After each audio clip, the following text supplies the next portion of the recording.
تو علی مارے گئے یا علی جیت گئے، اور رسول اللہ نے چونکہ وعدہ کیا ہے تو علی مارے نہیں جا سکتے، لہٰذا دوسرا ہی آپشن ہے کہ علی جیت گئے۔ فوراً کہا یا رسول اللہ فتح مبارک ہو۔ رسول اللہ نے کہا سلمان جنت مبارک ہو۔ اب یہ ہانپتے کانپتے آئے یا رسول اللہ فتح مبارک، یا رسول اللہ فتح مبارک۔ رسول اللہ نے کہا کہ جنت کوئی اور لے گیا۔ ایک درود بھیجے محمد و آل محمد۔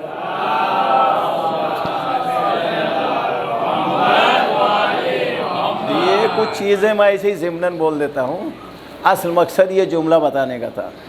یہی جو لوگ آ رہے تھے نا جنت فری کی لینے کے لیے، انہی میں سے جب دیکھا جنت بھی چلی گئی، اب کیا کریں، فتح بھی ہمارے نصیب میں نہیں تھی، اب کیا کریں؟ علی کی دشمنی میں، حسد میں، یا رسول اللہ علی بہت مغرور ہو گئے۔ کہنے کیا ہوا؟ ارے کہنے وہ 2 انگلی کے اوپر جو ہے در خیبر اٹھائے ہوئے ہیں۔ تو کہنے اس میں مغرور ہونے کی کیا بات ہے؟ تمہارے دونوں ہاتھوں میں اتنی طاقت نہیں، تم در خیبر اٹھا لو، اتنی طاقت اس سے زیادہ علی کے 2 انگلی میں ہے، تو جس کے پاس جتنی طاقت ہوگی اسی حساب سے کام کرے گا۔ کہنے اب پلٹ کے جہاں سے جاؤ۔ کہنے یا رسول اللہ اب کیا دیکھیں؟ کہنے ابھی تک تم نے انگلی دیکھی ہے، اب جا کے پیر دیکھو۔ اب جو یہ سب گئے واپس کیسے آئے؟ پاگل ہو گئے، پاگل خانے میں چلے گئے، کچھ نہیں پتا۔ رسول اللہ نے کیا دیکھا؟ تو کہنے یا رسول اللہ ہم تو 2 انگلی پہ تعجب کیے تھے، ارے علی کے تو دونوں پیر زمین پہ نہیں تھے، ہوا میں تھے۔ اگر کوئی اول تو دونوں پیر کوئی ہوا میں اٹھا نہیں سکتا، اور اگر کسی کے ہوا میں دونوں پیر ہیں تو اس کے پاس کوئی طاقت نہیں رہتی۔ در خیبر 2 انگلیوں پہ اور پیر ہوا میں۔ کسی نے علی سے پوچھا یا علی یہ اتنا بڑا اتنا وزنی در خیبر جو 40 آدمی اٹھاتے تھے وہ آپ نے اکیلے کیسے اٹھا لیا؟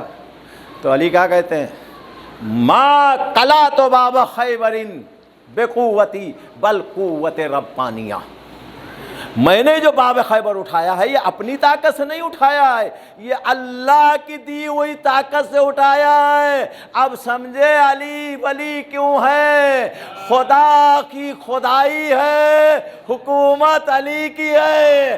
اب جہاں جہاں اس کے خدائی کے کرشمے ملتے رہیں گے، دیکھتے رہو گے، وہاں وہاں علی کی حکومت ملتی رہے گی۔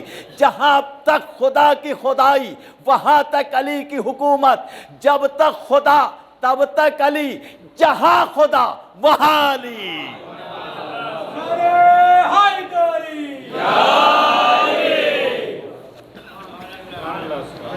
اگر 75% مسلمان علی کو ولی نہیں مانتے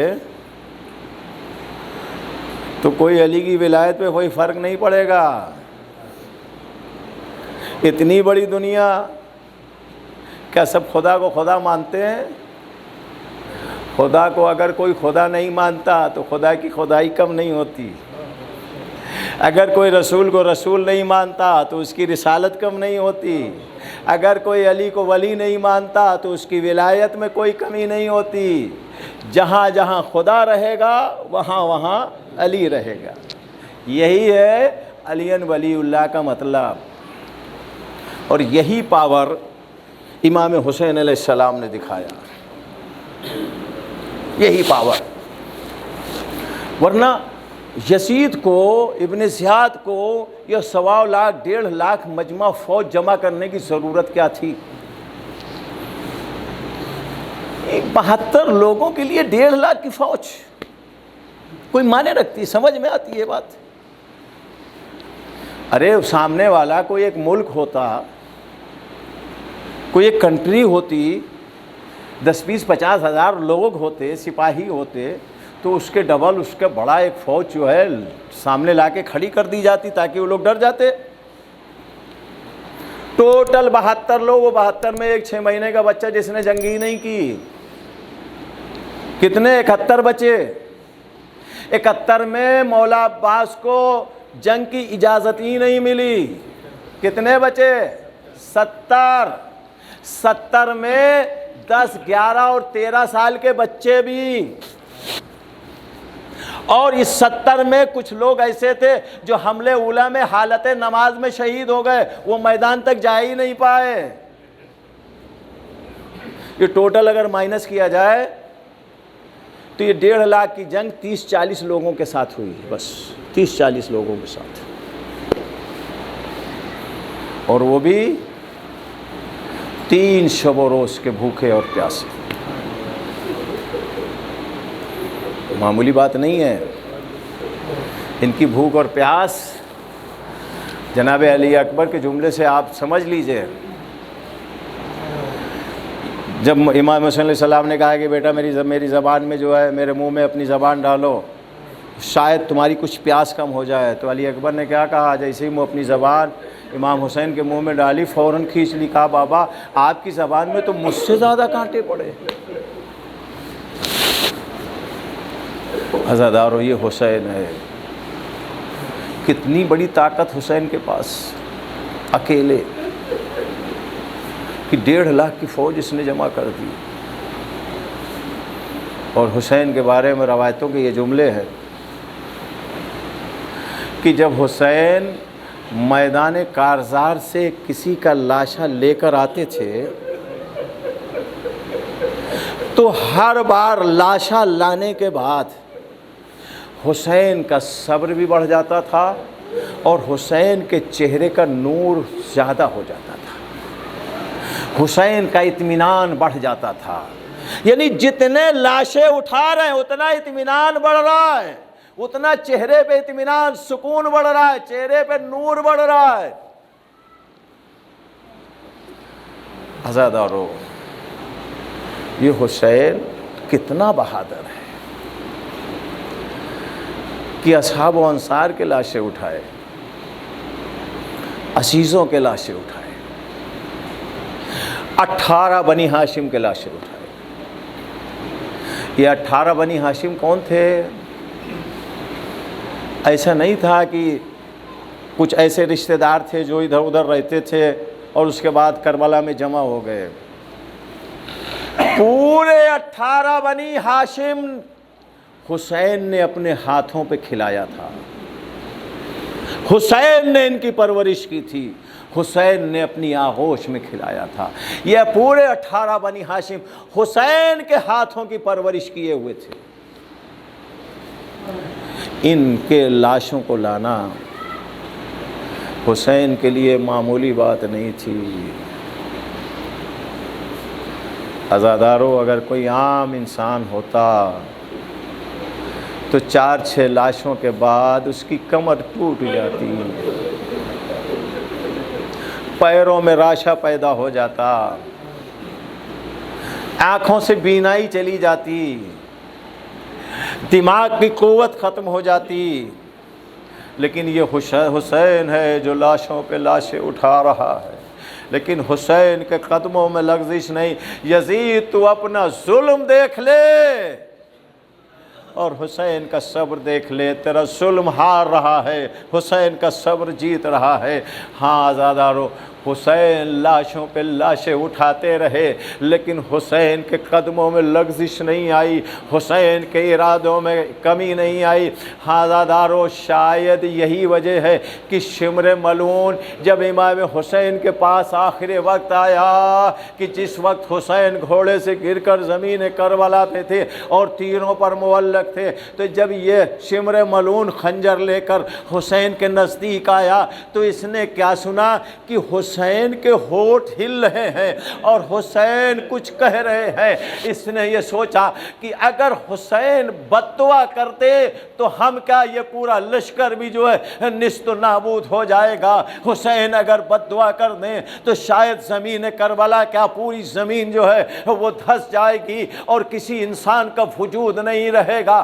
مارے ڈر کے ایک مرتبہ شمر ملعون نے اپنا کان حسین کے نزدیک لے کے گیا، حسین کے لبوں کے قریب لے کے گیا تاکہ یہ سنے کہ حسین کیا کہہ رہے ہیں۔ جب اس نے اپنے کانوں کو حسین کے نزدیک کیا تو اس کو بڑا تعجب ہوا، اور اس نے کیا سنا؟ حسین کہہ رہے ہیں معبود یہ میری جان تیری بارگاہ میں آخری قربانی تھی، پروردگار اس میری جان کو لے لے، اس آخری قربانی کو لے لے، وتقبل منا میری اس قربانی کو قبول کر، لیکن اے پروردگار میری نانا کی امت کو بخش دے، یہ انجان لوگ ہیں، یہ لا علم لوگ ہیں، یہ حسین کو نہیں جانتے، میرے قتل کرنے پر ان لوگوں کو سزا نہ دینا، میرے نانا کے دین کو بخش دے۔ ہاں زادارو، جب شمر ملعون نے یہ سنا تو ایک مرتبہ خوشی سے چہرہ اس کا کھل گیا کہ چلو حسین نے بد دعا نہیں کی۔ اس کے بعد اس نے سوچا اب حسین کو کس طرح سے ذبح کیا جائے، اس لیے کہ حسین کے جسم نازنین تو تیروں کے اوپر معلق تھا۔ اس نے سر سے لے کر پیر تک دیکھا، کوئی ایسی جگہ نہیں تھی کہ جہاں پر حسین کے جسم میں تیر پہ وس نہ ہو، یہ اوپر تیر نیچے تیر، انہی تیروں کے اوپر حسین آرام فرما رہے ہیں۔ اس نے بغور دیکھا تو سینے کے اوپر کچھ جگہ خالی تھی کہ جہاں پر زخم تو تھا لیکن کوئی تیر نہ تھا۔ اے عزادارو، یہ جملہ میں بڑی مجبوری میں ادا کرتا ہوں ورنہ پھر مصائب کیسے سمجھا پاؤں گا۔ اس نے ایک مرتبہ زانو کو توڑا، اس خالی جگہ کے اوپر رکھ کے اب جو زور دیا، ادھر کے تیر ادھر، ادھر کے تیر ادھر، جب تیر ادھر سے ادھر جانے لگے پسلیاں ٹوٹنے لگی، ہڈیوں کے چڑکنے کی آواز آئی۔ ایک مرتبہ حسین زمین کربلا پر کند خنجر گلے پہ مار رہا ہے، حسین کا گلا نہیں کٹ رہا، 70 مرتبہ اس نے کند خنجر حسین کے گلے پہ مارا، گلا نہ کٹا۔ کہتا حسین آخر گلا نہ کٹنے کی وجہ کیا ہے؟ کہا تجھ کو نہیں پتا، میرا نانا رسول اللہ نے ہمیشہ اس گلے کے بوسے لیے، قیامت تک تو کاٹے گا، یہ گلا نہیں کٹے گا۔ کہا حسین ارے تیرے سر و گردن میں جدائی کیسے کرے؟ حسین نے کہا پشت سر سے میرا گلا کاٹ۔ ہاں زادارو، اب شمر ملعون کے ہاتھ میں کند خنجر، پشت گردن، اس نے اتنے وار کیے، حسین کا گلا کٹا، زمین کربلا ہلی، آسمان سے خون کی بارش ہوئی۔ زینب نے دیکھا، پریشان ہو کے عابد بیمار کے پاس گئی، اے بیٹا کیا قیامت تو نہیں آ گئی؟ عابد بیمار نے غش سے آنکھیں کھولی، اے پھوپھی اماں ذرا خیمے کا پردہ تو ہٹانا۔ اب جو پردہ ہٹا، لرزتے قدموں سے کھڑے ہو گئے، اے پھوپھی ذرا سہارے کے لیے میرا ساتھ دینا، میری تلوار دینا۔ اے بیٹا کیا ہوا؟ کہا بن بھائی کی ہو گئی، ہم یتیم ہو گئے، میرا بابا مارا گیا۔ الا لعنت اللہ علی قوم الظالمین، سیعلم الذین ظلموا ای منقلب ینقلبون۔ پروردگار عالم بحق زہرا وابی و بالہ و بنی، معبود ہمارے ناسوں کو رومال زہرا میں جگہ مرحمت فرما۔ پروردگار ہمارے اس مختصر سے عمل کو قبولیت کے درجے پر فائز فرما، جو پریشان حال ہے ان کی پریشانیوں کو دور فرما، جو بیمار ہیں حاضرین میں جو بیمار یا ان کے گھروں میں جو بیمار ان سب کو شفائے عاجل و صحت کاملہ عنایت فرما۔ معبود جو مقروض ان کے قرضوں کی ادائیگی فرما، جو بے گھر ان کو صاحب گھر فرما، جو بے اولاد ان کو صاحب اولاد فرما، جو بے روزی روزگار ہیں ان کے صاحب روزی روزگار کر دے۔ پروردگار ظالمین جہان، امریکہ، اسرائیل، داعش، آل سعود ان کے ساتھیوں کو نیست و نابود فرما۔ مظلومین جہان، خاص طور شیعان حیدر کرار جہاں جہاں بھی مظلومیت کا شکار ہے، ان کی جان جان مال عزت و آبرو کا تحفظ فرما، ہمارے زمانے کے امام کے ظہور میں تعجیل عطا فرما، ہم کو توفیق دے ان کے آوان و انصار میں شمار ہو سکیں۔ وتقبل منا انک انت السمیع العلیم۔